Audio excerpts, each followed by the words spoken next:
You good? Good morning, Marty. There we go. What's going on, man? Hey, I'm excited today. We got a sports vision expert joining us today. That's right, we do.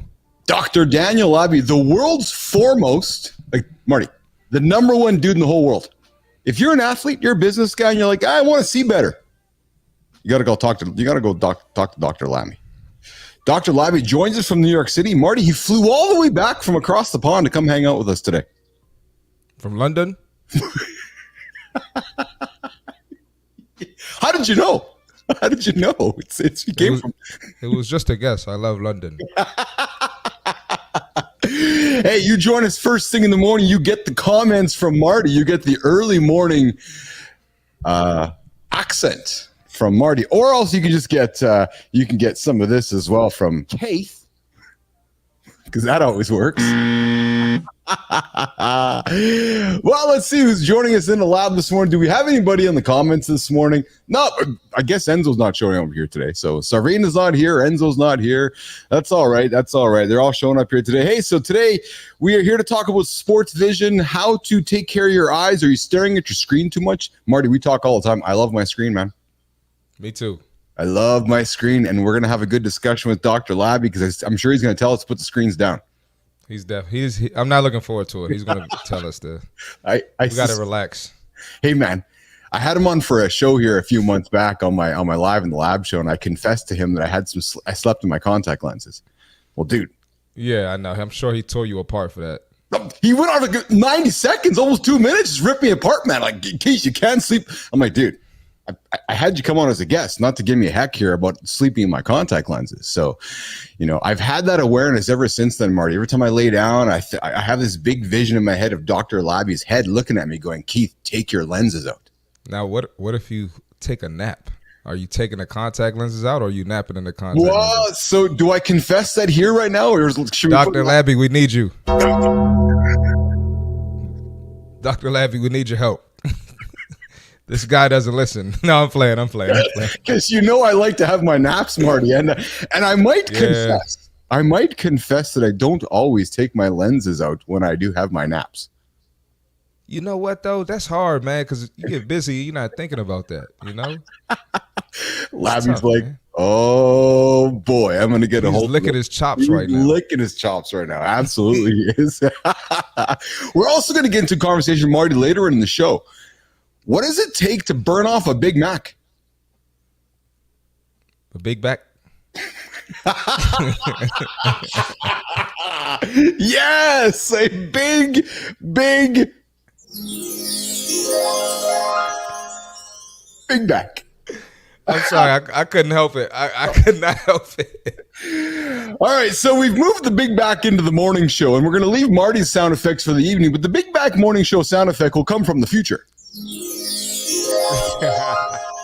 We can use that. We can use that. So, Nation, I want to give you a quick heads up. So, we're all wondering what the Big Back is. Well, we build a Big Back when we accumulate bad habits over time. Yes. Right? And then what happens over time is you accumulate this large, massive back, and perhaps a large, massive backside.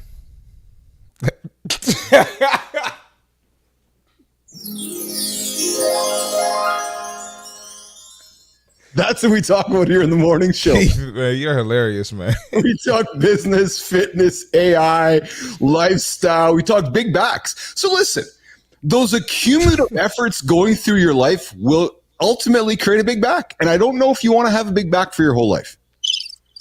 Yeah, true. So you might want to consider different choices is what we're thinking about here, Marty. I think that's a good idea. Hey, Nation. So I also want to take a quick moment before we welcome Labby into the lab here. Oh, Labby into the lab. That could be a show. Hey, Marty, actually, he does have a show. Labby in the lab is crazy. I love that. I do. Maybe we spin off a segment, Labby in the lab. We can just move him around. Labby, live in the lab with Labby. Woo! The triple L.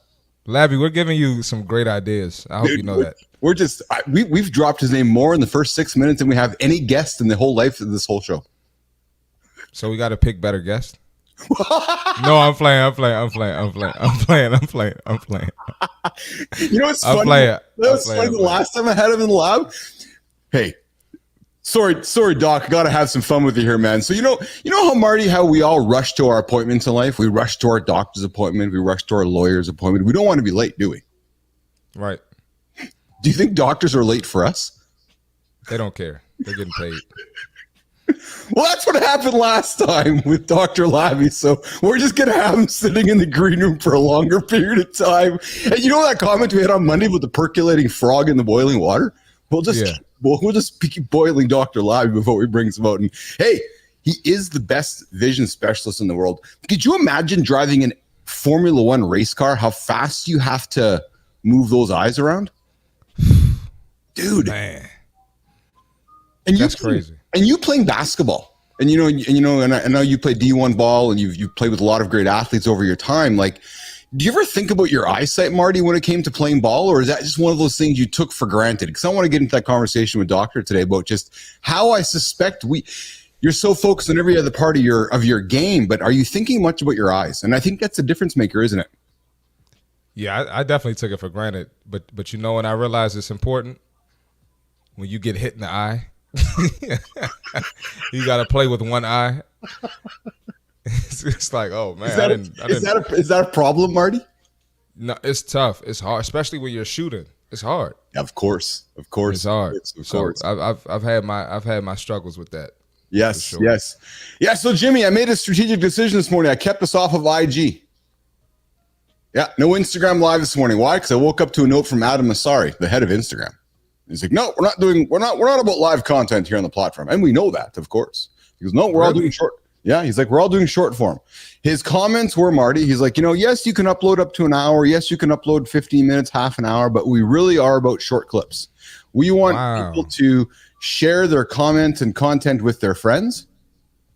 So we're all about the short clips, which is fine. And, truthfully, admittedly, Jimmy, I just didn't hit the stream this morning on IG, but I don't know. I'm kind of going back and forth on it. So good morning, Starlight. Thanks for joining in on the show today. Thanks for jumping in. Hey, we want to hear your comments. If you're joining in, come jump into the comments and join the conversation with myself and C Marty Fit. Coming up, Dr. Labby in the lab.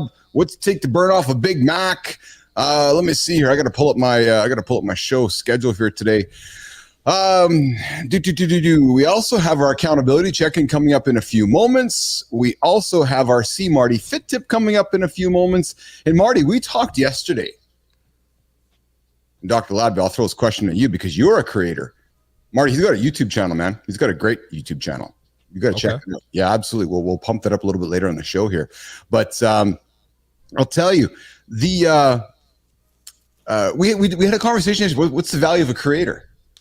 We talked yesterday about, what's coffee? $3 for a cup at Starbucks. Maybe it's $4. $3.13 for the medium straight black coffee.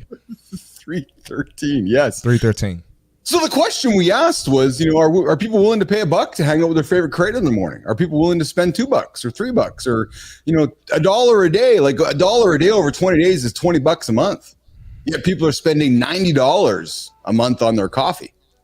I don't know. It's interesting to me that, we as humans sometimes just place no value on the people we spend time with. And so is coffee more valuable than Keith and C Marty?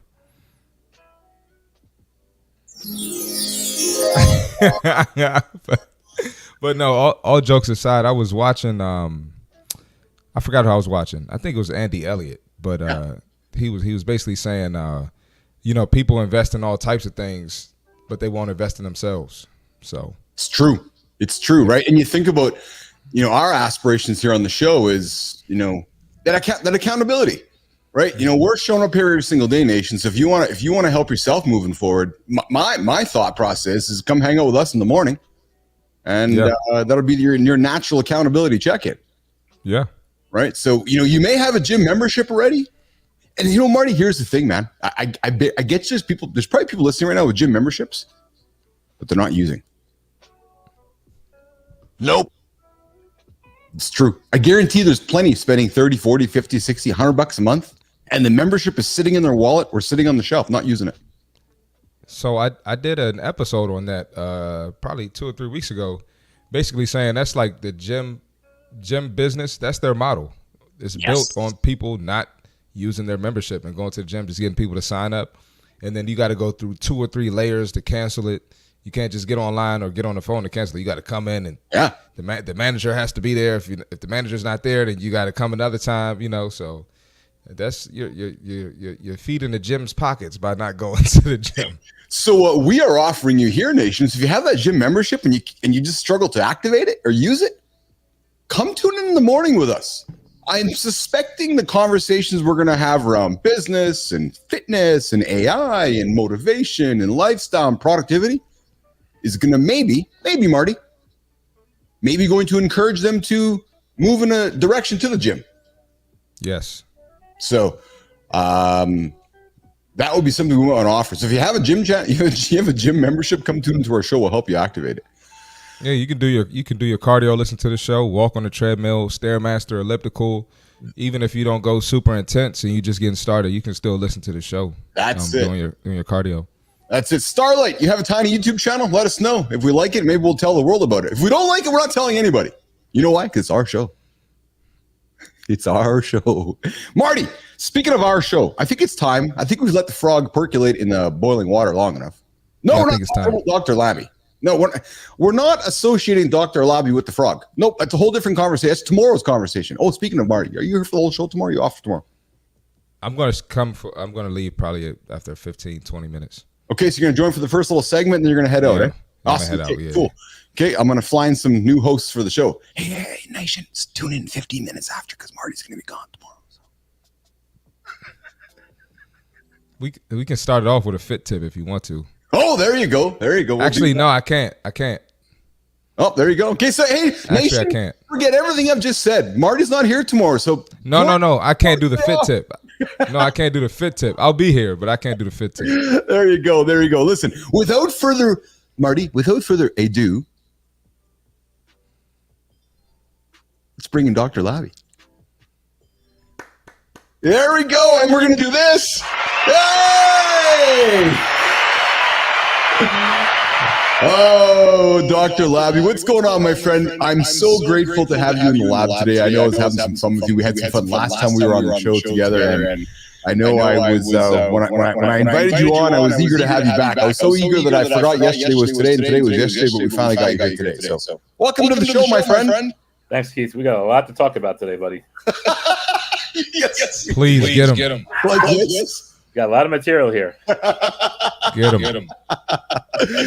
Oh, man. So you are. Oh, Starlight. Yes. Welcome to the show, Dr. Labby. Absolutely. So, Doctor, you're joining us from New York today. I'm in New York today. Actually, I wasn't in London. I was in Berlin. Yes, that's right. Oh, Marty, do you have a German accent for Dr. Labby? Nah, Chris. I got to talk to Chris Loudman. That's it. Yeah, you got to talk to Chris Loudman for that one. That's exactly it. So Daniel, you came back from Germany. What were you doing in Germany on your trip over there? You're on holidays or work trip? Or? A little vacation, a little bit of watching the Turkey Netherlands quarterfinals of the Euros. Pretty amazing match. I was wondering that. I know Marty's been paying attention to that with our friend Enzo from the future there. And what was the highlights of that trip for you? A lot of things. I love history. A lot of history there. A lot of art there. A lot of buildings. The food is great. The weather cleared up. It was cloudy, rainy a little bit. Then it cleared up and got sunny. And then the Euro match was, the Turkish fans were rallying in the street, singing, and 100,000 people. I don't know how many people were at the stadium, but tons and tons of people. So loud I had to cover my ears not to go deaf. When Turkey scored that first goal, but then Netherlands came back with 2 and ultimately won. It was quite an experience the whole trip. That's exceptional. That's awesome. Marty, question for Dr. Labby. Well, I wanted to let him get into the topic first before I ask a question. Before we do that, I have a question about the topic. for a second. before we do that, let's get into making the audience care. So I told the audience that you were the foremost vision expert for athletes. You're located in New York City. Now, don't knock that down, because in my point of view, you are the foremost expert on sports vision for athletes and business people around the world. But take a quick So look. he's a GOAT? He's definitely the GOAT. There's no. We've had a lot of goats in the lab here, Marty. This might be the ultimate goat. So I've gone from a frog to a goat. That's good. I'm progressing. I'm moving up the scale. Man. I think I have my co-host for tomorrow. He's just playing off the words exceptionally. So, Dr. Labby, in a minute or less, you're in the elevator with me. Tell me who Dr. Labby is in your own words, because I've given you a lot of great props here, but I want to hear from your own words. We want Nation to understand who Dr. Labby is and talk about the exceptional work that you do. Well, I'm an ophthalmologist, a medical doctor that's trained to take care of the eyes, and I specialize in the eyes and vision of athletes. Vision is not just what you see 20/20, what you can read in the eye chart. Vision is how you take that information, use it to make a decision, and then make a motor action with your hands, your legs, in order to be successful in your sport or whatever task you're trying to do. And my job is to optimize that process to let people perform at their best. Yeah. Jimmy, before we get into the accountability check, and follow-up question for Dr. Labby is, why did you end up in the eye business, Dr. Labby? The truth is, because I have an eye issue that I didn't know about until I started my rotation in medical school, and they looked at my eyes and said, "Oh my gosh, what's that?" And that was interesting. I need to know more about this because I want to see for the next 75, 80 years. And that sparked the interest, and I went on from there. So it was your own issue that caused your curiosity. And how old were you back then? Probably 30, I'm going to say. Maybe a little less than that, 27, 30. Oh, no kidding. So you were in a different path in life then. Would that be fair for you to say? Oh, yeah. I went to medical school. I was going to be a cardiologist or an ICU doctor, internal medicine doctor, kind of a regular general primary care type of guy. And then got into this rotation at the very end of med school and was like, wow, this is pretty cool. I can actually get in an area that's pretty tight. Little did I know that it's actually really expansive, but that I thought was pretty tight, and I can learn a lot about it and do a little bit of surgery, a little bit of medicine, and take care of myself, my eyes. No kidding. So that learning moment for you, in many ways, changed your life, because it was like, hey, Dr. Daniel, you have an eye issue. You're like, oh, I need to learn about that. Would you say in many ways that became your purpose when you woke up every single day, which was not only solving your own issue, but becoming this world-renowned eye doctor? Well, I'm going to say every 4 or 5 years, I've probably invented my life that changes the direction of where I was going.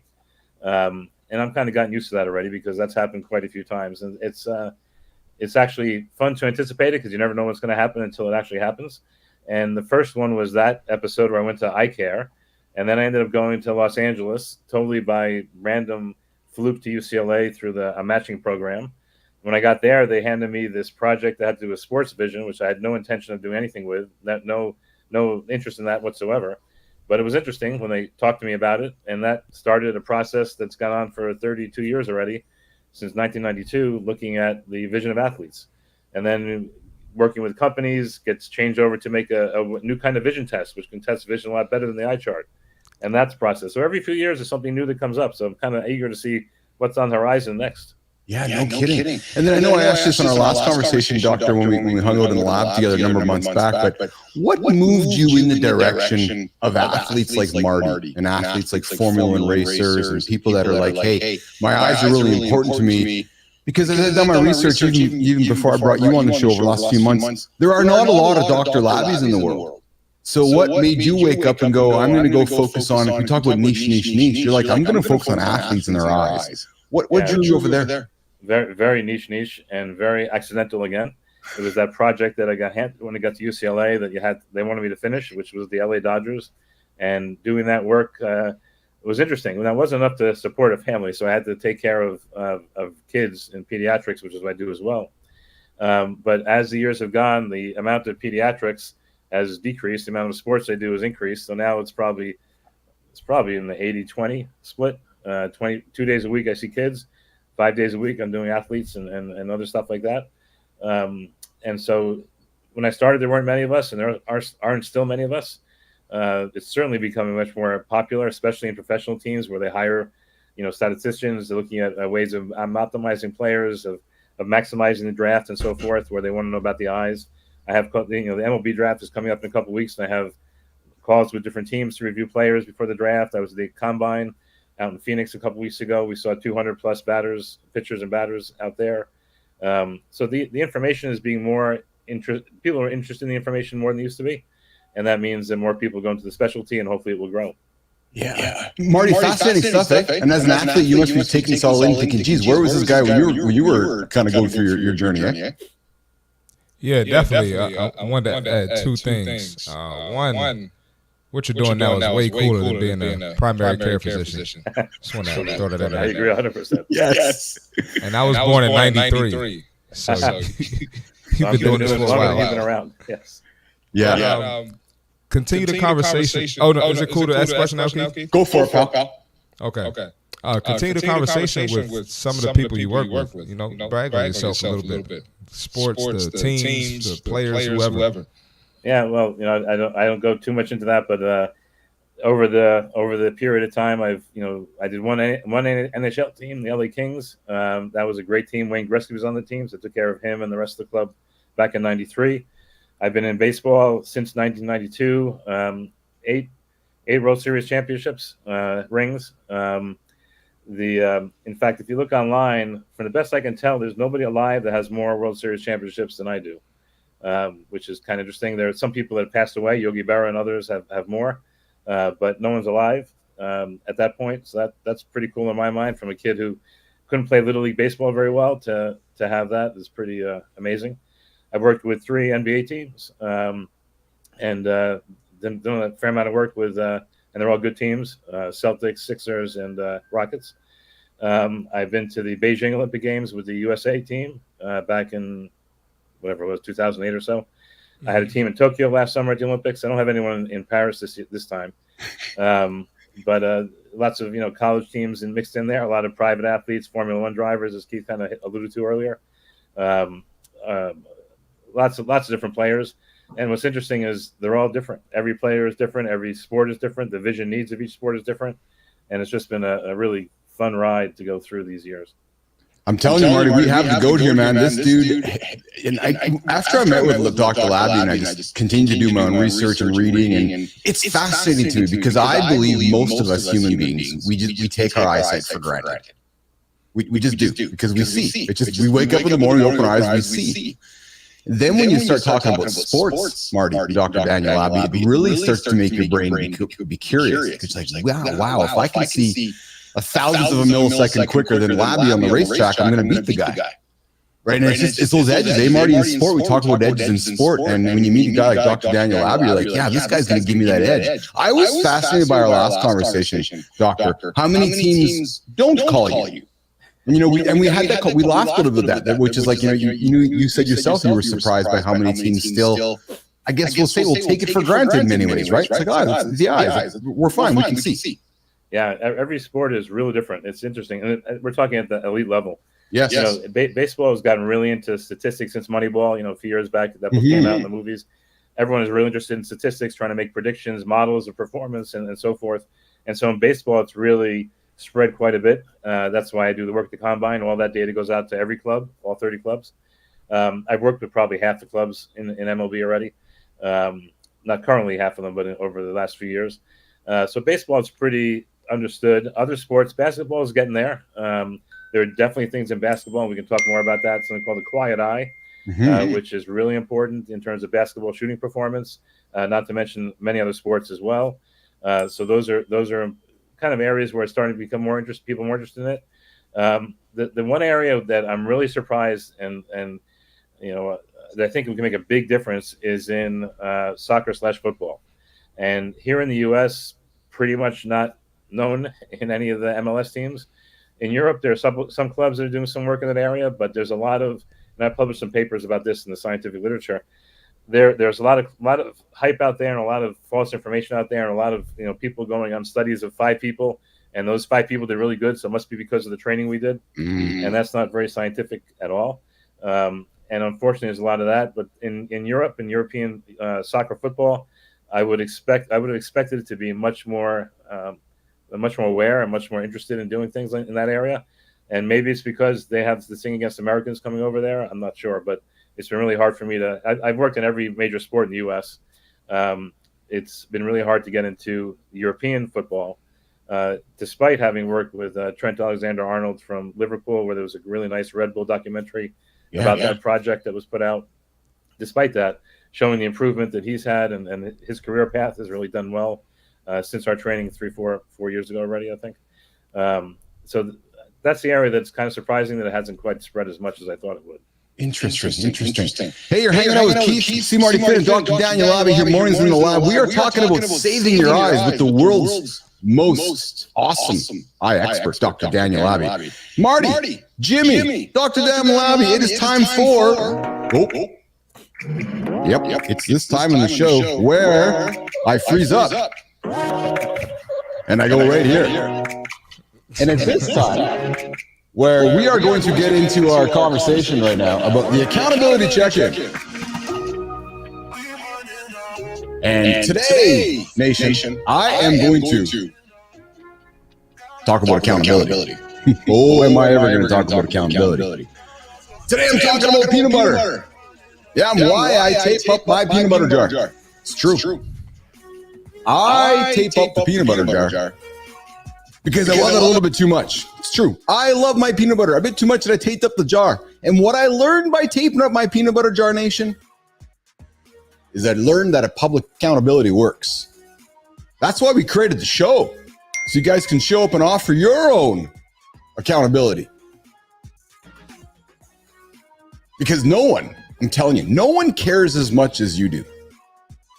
No one checked up on me if I was eating my peanut butter. I kept it wrapped up so Marty knew. Nobody really cared, right? We have more resolve than we think, Nation.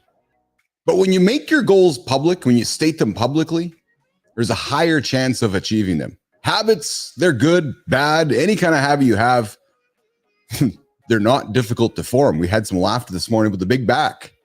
Those big back habits are formed by bad behaviors over and over and over.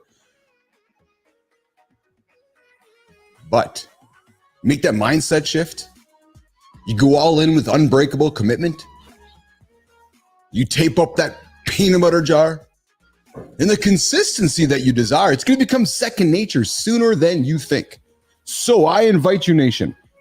You looking for some accountability today? State it publicly. Come on to the show. State it on the show. We'll help you achieve that goal. What's one habit you're working on? I invite you. Come check out the show, Mornings in the Lab, for that accountability check-in. Every single day we rock and roll here, 7:15, 7:30, whenever we get into it. But the accountability check-in here, Mornings in the Lab, with myself, C. Marty Fit, and of course, Dr. Daniel Labby. Joining us today to talk about your vision. Good morning, Mike. Mike Quinlan's joining us with Shaking Peru. Why else would I be out of bed and productive at 7 a.m. without this morning show? It's true. It's true. Thanks for joining us. Mike Quinlan, fit presenter, joining us from, where's he joining us from, Marty? I don't know how to say it with a Hispanic accent. Lima, Peru. Yes, so Peru. Oh, so we got Dr. Labby offering us the comments in the private chat too about the almond butter. Dude, I have problems with all kinds of butters, whether it's nut butter, almond butter, peanut butter. It's the texture that I love, Dr. Labby. So I'm like, no, I just can't have any of those butters alone. I just leave them alone because I love my almond butter as well. So let's get into our key conversation today. Let's talk about our eyes. Dr. Daniel Labby, you know this, but I don't know if Nation knows this. Did you know that over 2.2 billion people suffer from vision impairment? And half of these losses could have been prevented. So Dr. Daniel Labby, the importance of eye health in the digital age. Let's talk about this a little bit. It's crucial for overall it's crucial for overall well-being, daily functioning, the impact of vision on quality of life and productivity. But in the last 15, 20 years, we've had the introduction of many new common vision problems caused by screen time. It's killing all of us. Let's talk about the challenge of increased screen time, the physiological effects, the rise of remote work, online classes, digital entertainment. We're all staring at our screens. Dr. Daniel Labbe, let's open the conversation about how we're ruining our eyes by constantly staring at our screens. Doctor. This could be a long one here. There's lots of different aspects to this question, and I can't give you the whole topic at this point. I'll give you little pieces of it because I think that's with little nuggets that everyone can listen to and use moving forward. And the screens are interesting because if you think about when we were back in caveman days, we didn't have screens. We were looking at things far away. Our eyes were focused at a distance, trying to find what animals we're going to catch to have for dinner and so forth. Came back at night, sun went down, we came back to our cave at night, maybe had a fire, went to sleep, and that was the day. Nowadays, no one's outside, no one's looking far away. We go to the supermarket to pick up what we want, and we look at the screen the rest of the time to either chat or read our email or surf and so forth. And that's a problem because one of the biggest epidemics, if you will, in eye care today is the increasing amount of nearsightedness people have, of needing glasses to see far away, seeing good up close, but needing glasses to see far away. And some people feel that that's related to some of that increased screen time, not so much the screen damaging your eyes, but you're doing a lot of near work, looking at things up close for a long time. And that up close work for a long time makes your eyes point inwards. That subtle pressure of the muscles pointing the eyes in towards the screen causes the eyes to get longer. Longer eye means you're nearsighted and you need glasses. And it's really epidemic, especially in the Far East, but even in Western countries, the amount of people that are nearsighted is skyrocketing. Most likely having to do with the amount of near work they're doing and the lack of outside exposure, because some studies feel that sunlight helps negate the process of becoming nearsighted. Not outside as much, spending a lot of time indoors, looking at screens or reading books. If you read Harry Potter in a weekend, that's probably too much. You spend too many hours of that weekend reading Harry Potter as opposed to being outside, exercising, getting sunlight, and so forth. And so that's a really big issue. Not to mention the blue light part we can talk about next if you want. So you mentioned reading. So are you equating? We're talking screens, doctor, but you're also suggesting that if we spend too much time reading words on a piece of paper close to our eyes, those same effects can happen to us? Yeah, we've seen for years, decades, I've seen people that do a lot of reading tend to be more nearsighted. Just think in the globe, in the planet. You think of the societies where there's a lot of reading, a lot of those people have glasses. Think of the societies where there isn't as much reading, those people don't have as many have glasses. And there's many components to becoming nearsighted. Some genetics, some using your eyes, as we've talked about. And so, absolutely, up close work is one of the drivers to becoming nearsighted. Has the shift to remote work? Myself and Marty talk about this often. Has the shift to remote work and online learning exacerbated this problem? I think it's early. This is not something that happens, in a day or a week or a month or even a year. This is something that takes time to accumulate. And I'm not sure, number one, we've had enough years to see that difference. And number two, the age, this is really something that's critical in kids. When you get older, 20s, 30s, 40s, it's going to have less of an impact in creating nearsightedness than it is if you're reading a whole lot at 5, 6, 8, 10, 12 years old. And so I think, remote work, hopefully, no one's working remotely at age 10. Mm-hmm. I think it could exacerbate it, but I don't think we've seen it yet. Interesting. Marty. Oh, that's great information. I never knew that. Do you think it's going to get worse? We're only doing more screen work, more remote work. We're not going backwards in technology. So you think it's going to get worse? Yeah, I think so. First of all, I would comment that these are general trends. You can't take a trend and make it specific to one person. So is there a person out there who reads a lot and is not nearsighted? Absolutely possible, because there are lots of factors becoming nearsighted. But if you take 100 people and have them read a lot and compare it to 100 people that don't, the guys who read a lot are going to be more nearsighted than the guys who don't. And so it's important to understand when we talk about these trends, we're talking about large numbers of people that sometimes applies individually, but there's certainly going to be exceptions in the individual case that are bucking the trend, if you will. I think it's going to get worse. I think, our lives are becoming much more connected to screens and tablets and phones and different devices. And I think that's going to continue. it's really hard to go backwards in things if you think about it. Even think about 100 years ago, before there was any internet, before there was any screens, any tablets, anything. Life was different. Life was really different. Mm-hmm. And I'm not saying it was better or worse. I think there's differences. Hopefully, and what I saw in Berlin when I was out there in Germany and Europe, the globe is much more connected than it ever has been. I can zip out to Berlin and back, 8-hour flight, overnight. That's pretty good. I can get to London even faster. Mm-hmm. I went to give a lecture in Hong Kong once over a weekend. It was a little bit excessive. It was mostly flying back and forth. It was about a lecture and back out. But Hong Kong's far away. That's a long way. And then we talk about these spaceships going up with space tourists and so forth. You might be able to get over to Beijing in an hour on one of these planes, or space planes in the future. So this technology is getting us much more connected, which is a positive, because that means we're closer to each other. The peoples are closer to each other, and there's less chance, I think, for countries to not understand each other and get into this big giant world war, because all the people are connected, and it's hard to do that when everyone's connected to each other across the planet. So I think technology is moving in a good direction, but I do think technology is going to cause us to become more nearsighted. Yeah, interesting. I got one more key. Mm-hmm. So someone who wants to avoid being nearsighted, you mentioned sunlight. What else can they do? Yeah, I get this question quite a bit from parents when I'm taking care of the kids. I give the kid the first pair of glasses. I'm like, oh my gosh, glasses! Kid's 5 years old. What's going to happen? And I'm looking at them, and they're wearing these big Coke bottles. I'm like, you can tell exactly what's going to happen. Look in the mirror. That's the way it works. It's genetic, in addition to lifestyle. So what I try to tell people is a balanced experience, right? As I said, reading Harry Potter over a weekend is too much. You need to be outdoors, getting physical activity, getting sunlight. You need to be doing things indoors like reading, but things maybe some total relaxation like watching TV or videos. Then you need to be creative. You need to, whether you draw or build or so forth. If you mix it all up, you have the best chance to develop, optimally your abilities and to avoid this nearsighted and other issues.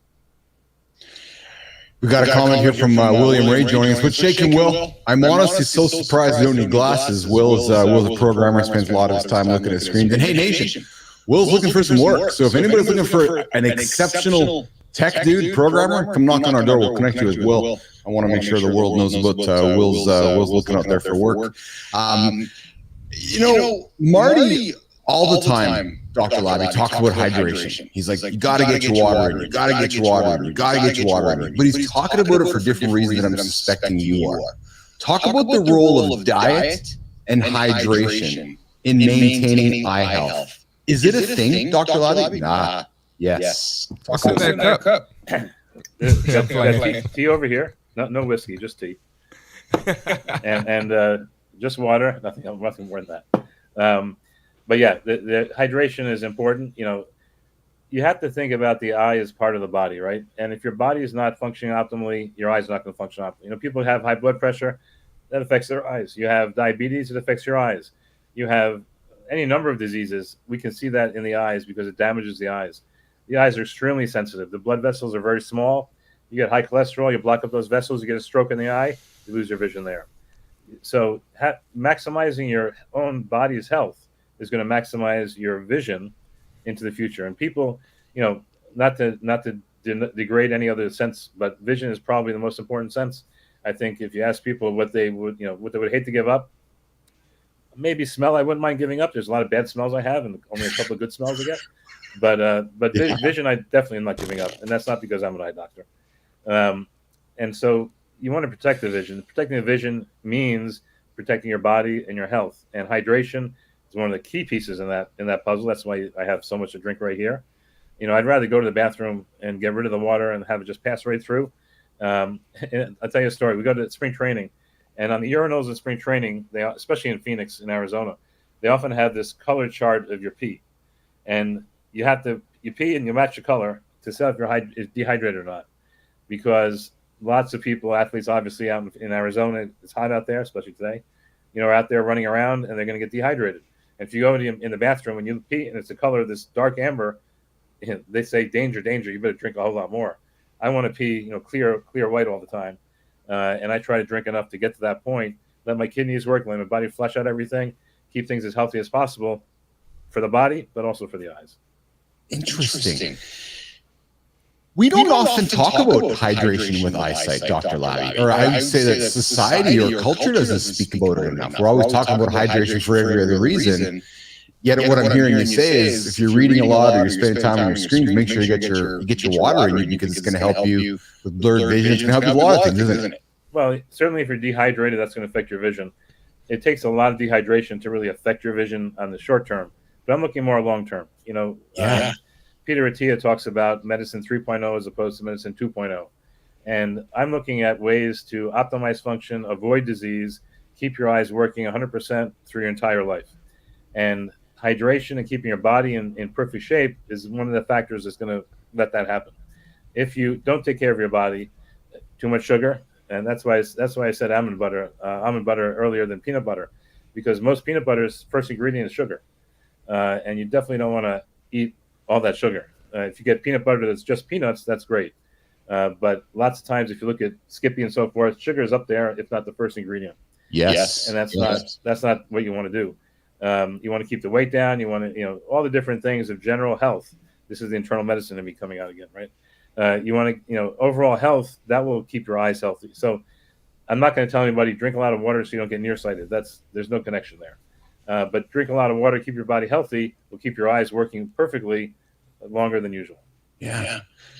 Dr. Labby, are blue light filters as effective as they are marketed to be, or are they the most recent snake oil situation being peddled on the internet these days? I'll give you a yes with a star. And this goes back to what we talked about, the caveman. Our brains, and our eyes, part of the brain, are sensitive to blue light, because when we were out catching those animals out in the field, in the prehistoric times, the sky was blue. Think about, where man came from in Africa, Olduvai Gorge in Africa, Kenya. Blue sky, out there hunting. That told our brain it's daylight. You got to be alert. You got to be awake. You got to go do your work. Come into the cave at night. The sun's gone down. No more blue light. Your brain says, oh, no more blue light. This must be time to go to sleep. It must be sleep time. And you went to sleep. So here's the problem. That was great until we got these screens. Now we have these screens that put out, these wonderful pictures with all kinds of colors, but those colors include blue. And when we look at that screen after sundown, now our brain is getting the signal. It's still daytime. It's blue. Therefore, don't get ready to go to sleep. Don't get all the melatonin working and all the brains getting ready for sleep, for nice, efficient sleep. We talked about health. Having good sleep is one of the pillars of good health. And if you don't get good sleep because your brain thinks it's daytime all the time because you're looking at a blue screen, that's not going to be very good for you in the long term again, for your health. And so the blue light blocking glasses, you can wear those, but if you wear them all day, now you're really messing your brain up, because now your brain never gets blue light and your brain thinks it's nighttime the whole time. So you want to have the blue light during the day. You don't want the blue light after sunset. So if you want to wear your blue light glasses after sunset when you're looking at your screens, that's perfectly fine. You can spend money to do that. Or you can just go into a setting on your computer and say night shift, and it will take that blue out of the screen, and you'll have a pinker screen, a redder screen, because there's no blue, and you won't have the effect. Do you yourself wear blue light blocking glasses? No, I have night shift on my devices. So when it gets to be sunset, the computer or the phone or the tablet knows when sunset is, where I'm located, and it starts taking out blue light at sunset, so that if I'm looking at my screen at 10 or 11 at night, I have a very pink screen, a rosy screen, as opposed to a normal looking screen. So you are one of those dudes that do that then. You do use night shift on your devices, because I've played with it, and I got to be honest, Marty, do you use night shift? Because I don't like it. I don't like how it looks. I don't like how it looks, Labby, but you're saying, Keith, use it. Well, you have two choices. One, don't look at your phone at night. Number two, get blue light blocking glasses. Keep your screen the way it is. It'll look the same, but you won't change your screen. You don't want that blue light after sunset, because that's going to signal to your brain it's still daylight, and not get ready for sleep, which is not what you want to do.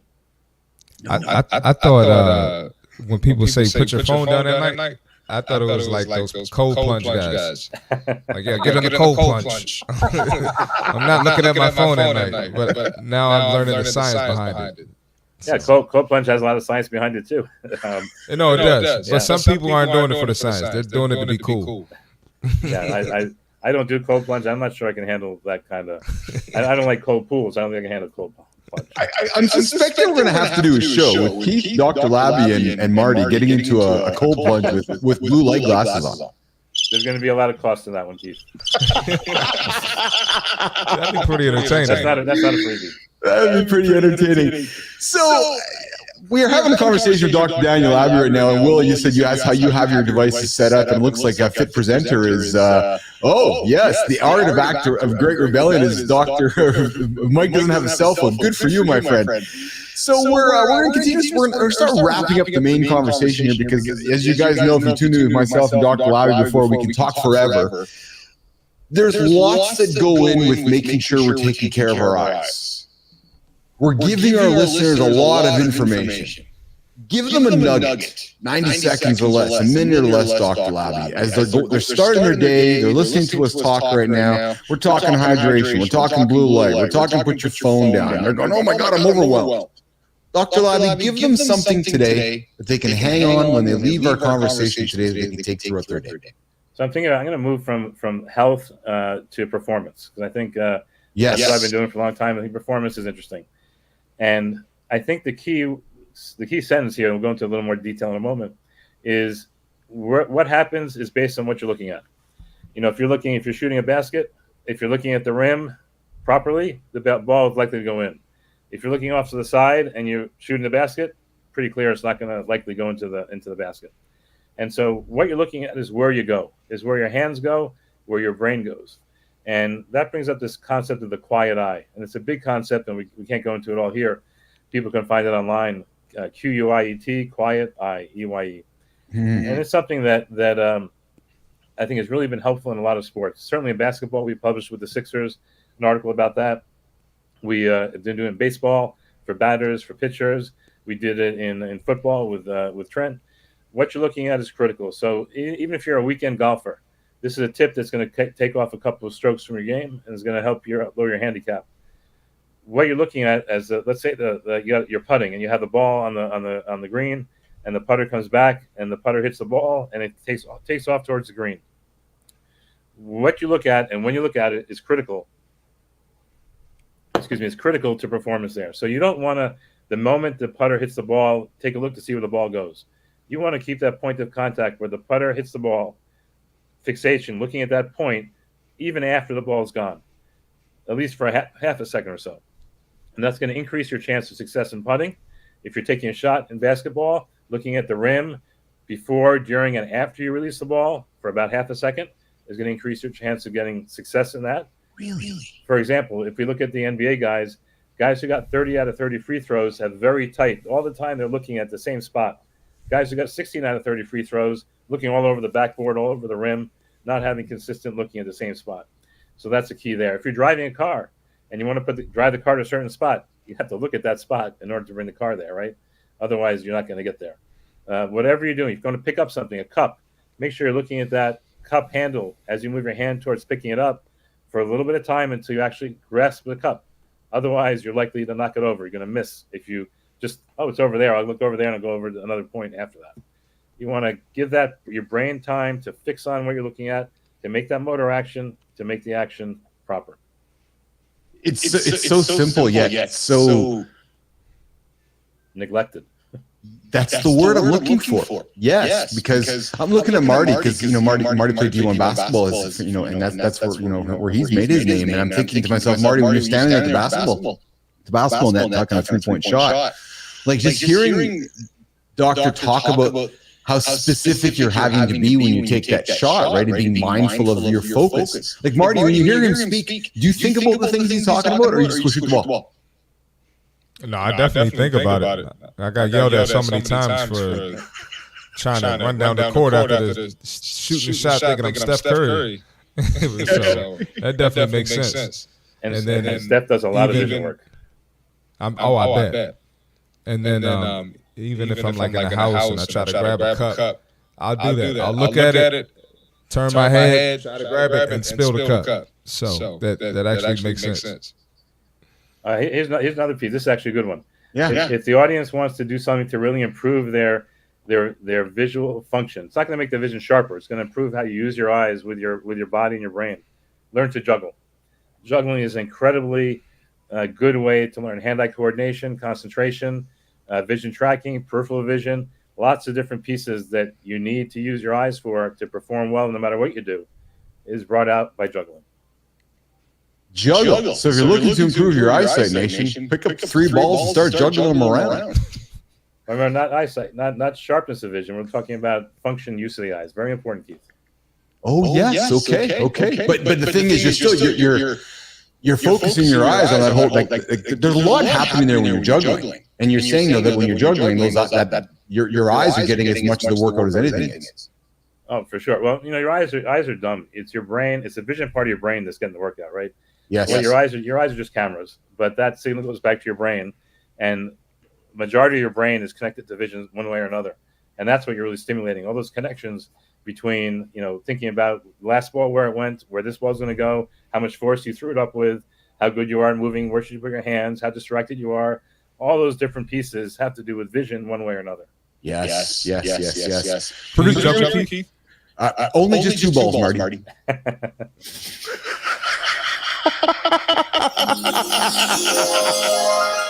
an expert.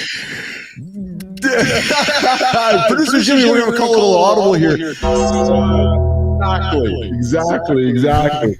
We are going to wrap up our chat with Dr. Labbe here in a moment here. We're going to bring it to an end, and then we're going to walk Dr. Labbe out of the door, and then we're going to come back, go into a little bit of overtime today. We're going to see Marty Fit Tip, and then I really want to make sure we talk about the subject of how long it takes to burn off a Big Mac. But we're going to continue the chat with Dr. Labbe. He's got to go here in a few moments, and then Marty, we'll continue for a few minutes. Just go overtime. We'll talk about the Big Mac conversation as well as the C-Fit Tip of the day. But Dr. Labbe, you just made a comment about our eyes being cameras. And Marty started the conversation at the beginning of our topic, the main topic, about is this going to get worse before it gets better? And we know that we've got headsets coming, spatial computing's coming, and then you just said the 2 words. You said the words that our eyes are actually cameras. Our eyes are really the last analog device on our body. This is a really goofy statement, but it's this analog device on our body that's ripe for technological innovation, isn't it, Doctor? Because what we're seeing with technology and biotech, it's just ripe to make our eyes actually cameras, isn't it? And it's hard, I'm sure, for you to not see the future where there's that melding of technology and eyes and us being bionic, right? Well, I was a computer science major in college before I went to med school, so I've been in computers for a long time. I will tell you that every week or so, I learn another piece about the eyes I wasn't aware of. Yeah. That shows me that it's going to be a long time before we can put together a mechanical system, electrical, mechanical, optical system that's going to match what our eyes can do. Really? The eyeballs themselves, we think about the retina, the optic nerve, not to mention any brain part, just about the eyes itself. Yes. The dynamic range of what we kind of light, different kind of light we can adapt to, from really bright light to really dark light, or no light, if you think about it. The fact that we have these cones which are color sensitive and need more light, and they're really sharp, but we have rods that are black and white and are very sensitive to light. So when we, for example, if you wake up at night and go to the bathroom and your room is dark, your house is dark, you might recognize that everything is black and white that you're seeing. But then you flip the light on, everything's in color. And that's because the rods are sensitive to low light. The cones aren't. So you're getting no color pictures. All you get is the black and white part, and everything looks black and white. Not because it's really dark, because those are the only cells that are active.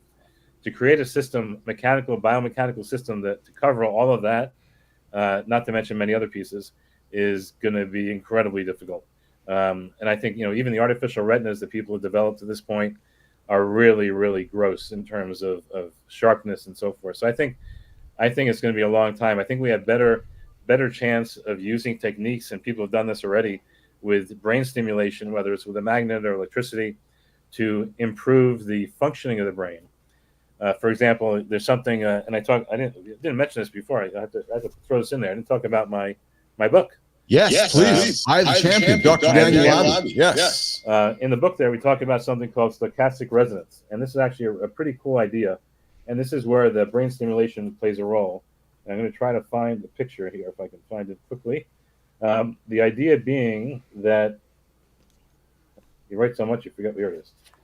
So I'm not sure if the audience can see this, but we have a flag over here, and you have on the part near the crease, you have a regular flag, and you see that it gets kind of darker and darker and darker until the very side near my head. Yes. And that's black. And what we're doing there is adding random dots, random black dots. And you can see that when you have a very light picture, if you add more random dots, you can actually see the flag. If you add too much, it gets black altogether and you can't see anything. But that's the way our brains work. In fact, our eyes work. If we're able to actually stimulate and bring closer to the firing threshold of these cells, then we can see better. So if you have something that you can't see very well, you can add random noise, and all of a sudden you can see it, as long as you don't add too much random noise. And actually, this is a technique that's used in signal intelligence for spying and radio waves all the time. Yeah. If you do this in vision, you can do it as well. And people can do that by putting little electrodes or magnets on the side of the head to stimulate. And so I think for biotechnology for vision, it's going to be the vision parts of the brain as opposed to trying to replace the eyes. That's wow. That's fascinating stuff to me. The eyes fascinate me. I know in the last conversation we had, Doctor, Apple's released their Vision Pro, and we talked about retina displays, what we can and cannot see, and when you were showing me that flag example, I can only think about when I think about pixel density displays, or because it's kind of the same thing, right? What you're seeing and what you can't see based on what your eyes are computing in the head, right? So that's really fascinating to me. Absolutely, and you have to bring it to the threshold so your brain realizes it's there before you can make a decision about it. If it's sub-threshold, you never saw it. Yeah. Marty, we're going to wrap up our conversation. As you can see, we clearly can have Dr. Labbe back for many chats around this topic. I know you have to rock and roll. We're going to continue our conversation here to talk about, the caloric impact of what it takes to burn off a Big Mac, as well as to see Marty Fit Tip. But before we do that, let's let it give you a chance to say goodbye and wrap up. How can people find you? Please plug your YouTube channel. Please plug the book, and please let people know how they can get a hold of Dr. Daniel Labbe. Well, first off, I want to make sure that we understand I was here early, not late this time. Yes, you were. I'm not a fraud. Let him know, Doctor. So, thanks. It's a pleasure to speak with you, both of you. I love speaking about the eyes, as you probably realize, and we can talk for hours and hours because there's an incredible amount of fascinating things. There's new discoveries, new things. I had a call yesterday with a company that we worked on spring training with some data that is showing a difference between D1, between normals and professional baseball players, that we can use that information to help select players who's going to perform better. So there's a lot of fascinating eye stuff out there. Technology is rolling on, as you say. Yes. If we can leverage that technology to improve people's lives, then we're doing the right thing. That's what I try to do in my, the book, the Eye of the Champion book that we put out in, I guess it was March this year on Amazon. It's in all the different forms on Amazon. Eye of the Champion. I have the YouTube channel, Sports Vision by Dr. Labbe. Some Medium stuff, website. Just have to Google. Actually got a Wikipedia page now about me too. Nice. So that's kind of interesting. But just if you put my name in there, you'll find me. Somewhere or another. Some of it, my name, Sports Vision, it will come up with all sorts of connections. And there's places there, if someone wants to get in touch with me, they can send me a note. And I try to respond to everything. Some people I can help more directly than others, but I'm happy to try my best. Yeah, exceptional. Marty. Oh, great information. Thank you for joining. And it was great to meet you. Nice And to it's meet you great to too. see someone, give Keith a hard time. And I'm not the only guy that does it. But definitely appreciate your time. My pleasure. If you want to go back to basketball, we can help you. I think my days are over. But maybe if I get a men's league or something, I'll talk to you. There we go. Dr. Daniel, I'm full of gratitude for you joining us today. I don't want to make you late for your next appointment, so please come back and see us again. A lot of fun with you, man. I'm a huge fan of yours. I think you know that, and you are welcome here anytime. I mean that. So you want to come back, hang out, have coffee with us, talk about your book, talk about more sports vision. Please come back, my friend. You are absolutely, one of the greatest of all time, for sure. You are not the frog, definitely the GOAT, Dr. Labbe. There we go. Good. Very good. I appreciate it. Thank you, guys. Have a good day. Take care, pal. I'll see you soon, okay? All right. Dr. Dr. Labbe joining us here in the lab this morning. That is, Marty, I could talk about that for hours, man. It fascinates me, right? Because we take it for granted. We just take our eyes for granted. And yet you have some fellow who wakes up every single day trying to help people see better and perform better. So I invite everybody to check out his YouTube channel, check out the book, find Dr. Labbe, online and so forth. But we're going to go into a few minutes of overtime here on the show because we got 2 topics to get into. But Marty, why don't we do this one first? And we're going to do, that is it. We're going to stretch it into a second hour here, nation. We're going to get to the See Marty Fit Tip. I'm ready. Let's get it. All right. We got the fitness tip for today. Let's check it out. Your relationship with food impacts your fitness goals. Let's talk about it. Your relationship with food is crucial when you're on a fitness journey. It's about balance, not extremes. And when they say balance, they're not saying 50% eat whatever you want, 50% eat clean either. But that's another topic for another day. Let's get into it. Here are a few suggestions. Respect your body. Nourish it with foods that fuel your goals, not hinder them. Mindful eating. Pay attention to what and why you're eating. Enjoy your meals without distractions. Focus on quality over quantity. Focus on nutrient-dense foods. They keep you full and energized longer. Consistency. It's about long-term habits, not short-term diets. Find a sustainable eating pattern that works for you. And you know how this is true? Think about anybody you know that did a short-term diet. I'm not going to name any of them today because I'm going to be nice. But are they still down 30 pounds or 20 pounds or whatever they lost, or did they gain the weight back? And now they're trying a new short-term diet or the new fad diet. Really think about it. No guilt. Don't punish yourself for indulging. Learn from it and then get back on track with your next meal. You're going to mess up sometimes. Sometimes you're going to eat the cookie, the cake, the ice cream, the drink. We're human. It's cool. Don't stress about it. Get back in the gym the next day. Get back to eating clean. Get back on your routine. That's why habits are important. Food is a tool to help you reach your goals. Use it wisely. That's the fitness tip for today. See Marty Fit Tip of the day. We bring it to you every single day here. Mornings in the Lab with Keith See Marty Fit. Today we wrapped up our conversation with Dr. Daniel Labbe. We're going to a few minutes of overtime today because we want to talk about one very important topic. Marty, how long does it take to burn off a Big Mac? Now, I know that we aren't here to promote Big Macs in the lab. I know we aren't here about promoting and talking about quarter pound. No. None of those things. However, Marty, we both know the reality is we have a lot of our listeners, a lot of people of the show like, I'm going to drive down the street and pop in to grab myself a Big Mac or a quarter pounder. But did you know, and I know you know this, Marty, but does Nation know that it takes about 2 hours of brisk walking to burn off one single Big Mac, which packs 590 calories. Let's dive into this daily workout routine and how you can make better choices for your health. Marty, 590 calories, man, in a Big Mac. Thoughts on that? That's insane. I mean, if you get a clean meal with some nutrient-dense foods, like I literally just mentioned on the fitness tip, let's say you take chicken breast, string beans, and rice, depending on the portion size, you're looking at a 400-calorie meal. So you're getting a 400-calorie meal with you getting the protein, you're getting some good carbs, you got some fiber from the vegetables. You're telling me that's 200 calories less than a Big Mac, not to mention the fries and the soda.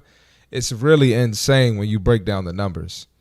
And honestly, man, a 2-hour brisk walk, I feel like it's longer than that to burn that, if you really think about it. Because if you run a mile as fast as you can, you're probably burning 100 calories maybe. Yeah. So you'd have to do that almost 6 times. I think a brisk walk would have to be longer than 2 hours. But hey, that's ridiculous. It's not worth it, honestly, if you have a fitness goal. And if you think about it, Marty, the average woman needs about 2,000 calories per day. Average male around 2,500 calories per day. So let's go crush a Big Mac. It's high in fats, sugars, and carbs. So I'm allotted 2,000 to 2,500 a day. And in one fell swoop of a stop in at the McDonald's, I got 600 calories in the bank. Just the Big Mac. Just the Big Mac. We haven't added the fries. We haven't added the drinks. Right. So, we're talking stats here. So brisk walking at a pace of 4 miles per hour burns about 140 calories per 30 minutes for a 155-pound person. So the reality is, Nation, wow, if you're crushing that Big Mac, the walk's still not going to do it for you. It's going to take you approximately 2 hours, and then you're going to be hungry and you're probably going to want to go and maybe crush that Big Mac again. So here's some other options though, right? If you go running, you're going to burn approximately 100 calories per mile. You go for a cycle, you're going to burn about 500 calories per hour. Swimming burns around 700 calories per hour. So Marty, it takes how long to crush a Big Mac? 3 minutes, 4 minutes, 5 minutes max? Yeah, probably. Some people probably less than that. Some people probably 30 seconds. Yeah, so 30 seconds, 30 minutes to chuck 600 calories in your body to go for a 2-hour walk to burn it off. Yeah, that's a good use of time. Not worth it. I don't know if it is. I don't know if it is. So the calorie content of a Big Mac requires substantial physical activity to burn off, highlighting the importance of understanding what we consume. So running burns approximately 100 calories. To burn off Big Mac, you need to run around 5.9 miles. Hear me again. To burn off a Big Mac, you're going to need to run about almost 6 miles, Marty. That's crazy. That's literally what I just said. That's crazy if you think about it. Like that's 6 insane. miles, man. You got to go for 6 miles to burn off the Big Mac. 6 miles. Let's think about this. High-intensity training. High-intensity training can burn a significant number of calories in a short amount of time. However, think about all the high-intensity training you have to do to burn off those 600 calories. You can do jumping jacks. How many people love to do burpees, high knees, mountain climbers? You can do treadmill sprints. You can do cycling interviews, rowing machine bursts. You know what, Keith? And I tell people all the time, this phrase, well, I'm just going to go burn it off. You're not burning anything off. You're not. There's no way. Most people don't burn 600 calories in a workout. You got your hour window to work out. You're more than likely, unless you're just going crazy every day. I don't even know if I burn 600 calories in an hour every workout. So there's no such thing as burn it off. It's really not worth it. It's the old adage, isn't it, Marty? You can't outrun a bad diet. Exactly. And then, I talk about this stuff a lot on my podcast. People say calories in versus calories out doesn't matter. But, I mean, this is a prime example right here. This is a simple example. This is a Big Mac. People eat way more than this, throughout the day. So you can't deny the science. You can't. So let's wrap up our point of this conversation. Nation, you're considering going for that Big Mac today, the quarter pounder with cheese today. You're wanting to be held accountable. We're going to offer you something to consider. Consider some nutrient-dense foods. I know we all don't love our vegetables, but try to find a way to love perhaps a vegetable, right, Marty? Start with one, right? Get to those fruits. Get to those lean proteins, legumes, beans, whole grains to complement your exercise routine. But more importantly, Marty, we talk about this all the time. Be prepared. I believe if you're planned, you're not making bad choices of eating. The more prepared you are, the less bad choices you'll make when it comes to eating. I agree. Right. Avoid those high calorie, low nutrient foods. Yeah, you're going to feel great. It's going to take you 30 seconds, a minute to crush that Big Mac. You're going to feel awesome for probably 3 or 4 minutes after that. And then you're going to recognize how guilty you feel after you've crushed the Big Mac. And then, Marty, you're going to go to I'm going to sit. Gentlemen, I'm going to sit. Ladies, close your ears. Gents, you're all going to head to the bathroom because you rented the Big Mac. Right? So you stopped in, you fed your belly, you rented it, you're not feeling any better. Where's the positive in any of this, Marty? There's literally no positive, man. No, there's zero positive. Right? So I'm not trying to beat up on you because listen, man, I've been there. Marty, I'm gonna relate. I'm gonna relate to our audience. I've been there. I gotta go quarter pounder with cheese. And then I go through that entire thing, right? I crush it, I eat it, I go to the bathroom, I feel guilty. And then I say to myself, what the hell did I do that for? You're right. It happens. And I appreciate the silence because there's actually nothing to say to it. Because There's nothing to say. no, there isn't. There's nothing to say to it. And I often joke, and I'm going to use the bad word here, but it's like when I'm driving to McDonald's, I'm driving to go get fat. Listen. I know McDonald's. We're looking for Big sponsors. back activity. I know we're looking for sponsors, Marty, but I don't know if we want. I don't know if McDonald's fits the profile of our sponsor. And we're not trying to diss McDonald's. We're just trying to call the attention of, because listen, there are choices. You can go to McDonald's and go have the Big Mac. Go strip it out. Just have the meat. If you want to go have yourself a high protein meal, go buy the Big Mac, but take everything else off and just eat the meat. There you go, Marty. I was gonna say I don't think McDonald's is offended by that. They know what they're putting out. Yeah, absolutely. They know what they're putting out. But I will tell you, I was at the McDonald's here a couple weeks back to grab some stuff for a birthday party, and I had a young lady show up next to me, and she said, "Yeah, I'd like to get 2 quarter pounders of cheese with no bun," because I just wanted the meat. I looked at her, I'm like, "Oh, good for you." So she chose the protein, right? She's like, "Hey, I'm gonna go to McDonald's, but and it might not have been the best meat choice, but Marty, it still was a better decision than the entire Big Mac." I can agree with that. Right. So in wrapping up the Point Nation, you have that choice, right? Today, as you go throughout your day, maybe you consider getting yourself something prepared before you have to make that decision at lunchtime or that decision at dinner time, that decision that you're probably going to regret. So go crush the Big Mac. It's 600 calories, but just know you ain't going to outrun the bad diet. You're not going to walk it off. You're not going to train it off. And you're not You're not going to burn it off. So, you might want to consider some different choices. And or we also talk about this, Marty. We're not all about 100%, right? Be consistent 80, 90% of the time. And if you still want to go crush that Big Mac, well, life's too short, some would say. So, but the goal here is 90% of the time you're not crushing Big Macs. It's the plan. 99. Marty, we had another show in the wrapper today, my friend. It was an enjoyable one. I thoroughly enjoyed the conversation with Dr. Lab, man. He is absolutely a goat. The guy knows his stuff. Like, the guy is, if you're an athlete or a business guy that wants to get better eyesight, you got to go knock on Dr. Labby's door. Oh, yeah. Except I think we all need to learn this stuff and learn how our habits affect our eyes and even down to our hydration. So that was great. That was great stuff. It was, yeah. And Will jumps in with, they aren't even the cheap option. No, you're right. Big Macs aren't the cheap option anymore. It's true, right? That is true. That's true. Big Macs aren't inexpensive. So not only are you hitting your wallet with a lot of money coming out of the wallet, but you're hitting your belly. There's actually not much positivity with crushing that Big Mac today. That's the bottom line. And that girl, if she just wanted the meat, like the patties, she could have just gone to the grocery store and got some ground beef patties for probably the same price. She probably could have got like 4 packs.